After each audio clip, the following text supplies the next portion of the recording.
Devin Haney was absolutely humiliated by Ryan Garcia on fight night. What made his loss hurt even more was Garcia's antics before the fight. His mind games completely rendered Haney out and destroyed him physically and mentally. Reports are suggesting that Haney might even retire. Defeat is a light word for what happened at fight night. In a surprising turn of events at the Barclays Center, Ryan Garcia clinched a remarkable victory over Devin Haney. Despite missing the light welterweight limit by 3.2 pounds or 1.45 kilograms, Garcia was not able to compete for the WBC title. Leading up to the fight, Garcia's unpredictable tweets and behavior had raised doubts about the match's viability. However, Garcia managed to knock down his opponent 3 times during the bout in the 7th, 10th, and 11th rounds. This impressive performance earned him the favor of 2 judges, who scored the fight 115-109 and 114-110 in Garcia's favor. The 3rd judge scored it at a draw, 112-112. Despite the controversies surrounding Garcia's preparation, his skill and determination shone through, securing a memorable victory in Brooklyn. On the other hand, Haney, the former undisputed world lightweight champion, suffered his first loss in 32 fights. Despite his disappointment with his performance, Haney showed resilience after being knocked down and hurt during the bout. Expressing his desire for a rematch, Haney emphasized that Garcia's failure to make weight meant he retained his championship status. He called for Garcia to give him the opportunity for a rematch, stating that it was only fair since he had granted Garcia a chance. But this will definitely be hard on Haney's mental health. Everything leading up to the fight, the crazy antics and rants from Garcia, will probably have a hard effect on Haney. Even before the fight, Garcia promised Haney that he would drink a beer and still beat him. Nevertheless, Garcia did that. He drank a whole beer on weigh-in, failed to meet the weight, and completely beat up Haney the next day on fight night. And it wasn't even close. Haney knew before the fight finished that he lost. He was completely humiliated. Haney has 2 options from here. He tasted defeat for the first time. He was humiliated, but he can turn it around and learn from his mistakes and get better, or this can be the start of his downfall. We've seen many fighters have a nasty fall from losses like these. Garcia knew why he lost against Tank. He was completely malnourished, and he looked like a walking skeleton. Not only that, Tank also hit him in his injured rib side. Haney tried the same to hit him in the rib, but the effect was minimal. There were already reports that Haney was depressed and that he even spoke of retirement despite still being the champion. After the news broke, Sean Porter offered valuable advice for Devin Haney's next steps. He suggested that he takes a break from the spotlight and social media chatter to unwind and rejuvenate. Porter emphasized the importance of decompressing and detaching from the noise surrounding his recent loss. However, once Haney had had time to rest and recharge, Porter believes it's crucial for him to focus on seeking redemption. Porter proposed the idea of Haney training diligently for a rematch against Ryan Garcia, giving him the opportunity to avenge his defeat on his own terms, whether it be at a different weight class or on a specific date of his choosing. Drawing from his own experience as a former 2-time welterweight champion, Porter shared insights into how Haney can improve his strategy to secure victory in a potential rematch. He emphasized the need for Haney to adjust his approach from offensive to defense, enhancing his ability to protect himself from counterattacks and minimizing his vulnerabilities in the ring.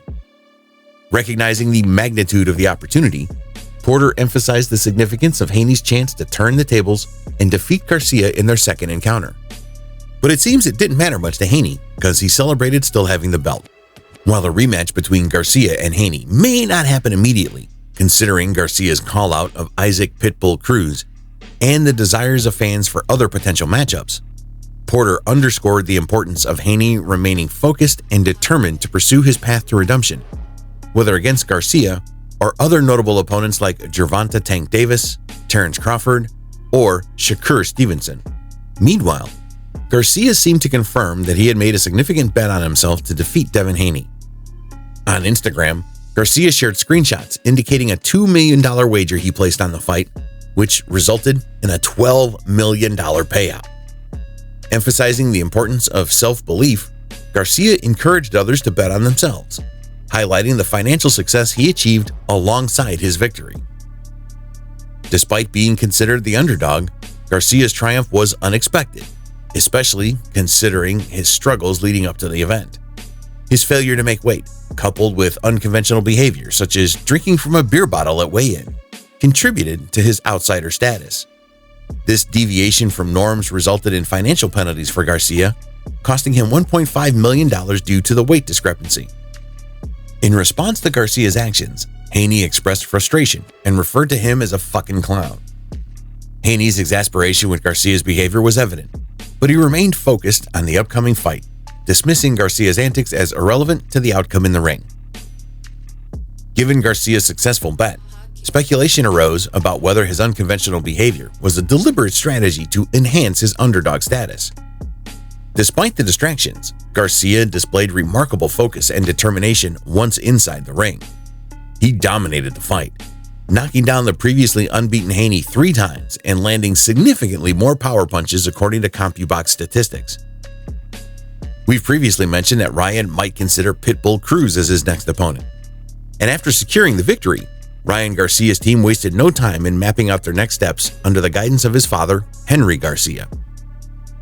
Their attention turned towards a new challenge, with a clear target in mind: Isaac Pitbull Cruz, the reigning WBA super lightweight champion hailing from Mexico.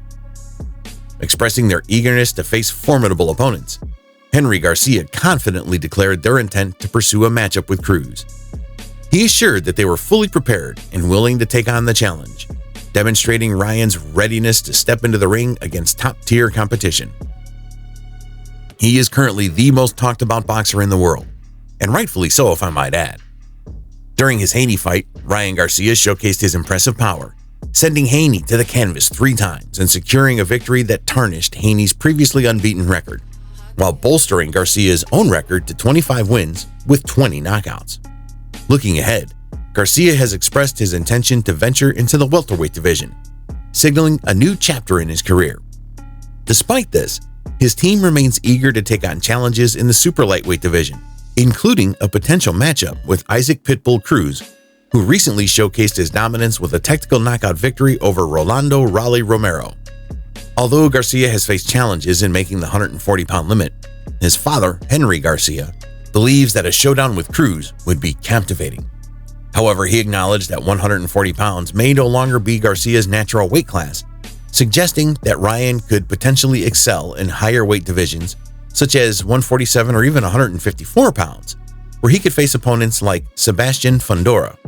As Garcia's career evolves, it's evident that his aspirations extend beyond the lightweight divisions, as he seeks to carve out a legacy in the upper echelons of the boxing world. In the aftermath of Devin Haney's loss, Gervonta Davis couldn't resist expressing his satisfaction at witnessing Haney's defeat, despite their ongoing rivalry. However, Davis didn't hesitate to direct a warning toward Ryan Garcia as well, suggesting that it might be in Garcia's best interest to retire from boxing to avoid potential harm. I'm gonna retire? You're crazy. Davis's deleted tweet hinted at his concern for Garcia's well-being, cautioning him about the dangers he might face in the ring. This warning likely arises from Garcia's discussions with his promoter, Oscar De La Hoya, regarding a potential rematch with Davis during a post-fight press conference. During the conference, Garcia openly discussed his plans to move up to the welterweight division, indicating that he no longer intends to compete in the 140-pound weight class due to the challenges he faces in making weight. He expressed his belief that Davis would be unwilling to face him under these circumstances. Garcia's remarks underscored the physical limitations he faces, emphasizing his inability to comfortably compete at 140 pounds and his determination to transition to higher weight classes. This decision reflects Garcia's commitment to prioritize his health and well-being as he navigates his boxing career.